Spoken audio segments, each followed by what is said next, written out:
বন্ধুরা, welcome to my channel. এখন কথা বলবো নেইমারকে নিয়ে। স্যান্টোসে ফিরে প্রথম গোল নেইমারের। বার্সেলোনায় প্রত্যাবর্তনে নিয়েও শুরু হয়ে গেল জল্পনা। তো বন্ধুরা, এরকমই সব ফুটবলের খবর প্রতিনিয়ত জানতে হলে চ্যানেলটিকে অতি শীঘ্রই লাইক, কমেন্ট, সাবস্ক্রাইব করতে ভুলো না। আর বন্ধুদের মধ্যে প্রচুর পরিমাণে শেয়ার করে দাও, যাতে আমার 4000 ঘন্টা ওয়াচ টাইম খুব শীঘ্রই পূর্ণ হয়ে যায়।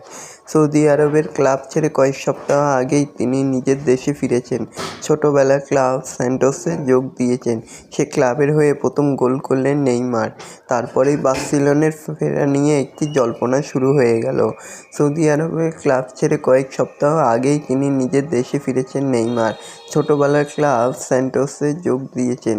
সেই ক্লাবের হয়ে প্রথম গোল করলেন নেইমার। তারপরেই বার্সেলোনা যাওয়া নিয়ে একটা জল্পনা শুরু হয়ে গেছে।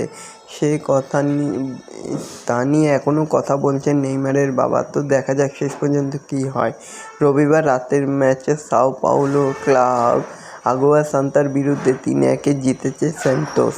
নেইমার একটি গোল ও একটি অ্যাসিস্ট করেছেন। যদিও এই ম্যাচে তিনি পুরো 90 মিনিট খেলতে পারেননি, যা তার ফিটনেস নিয়ে আবারও প্রশ্ন তুলছে। তো দেখা যাক কী হয় শেষ পর্যন্ত। আর এরকমই সব খেলার খবর প্রতিনিয়ত জানতে হলে চ্যানেলটিকে অতি শীঘ্রই লাইক, কমেন্ট, সাবস্ক্রাইব করতে ভুলো না। ধন্যবাদ সবাইকে।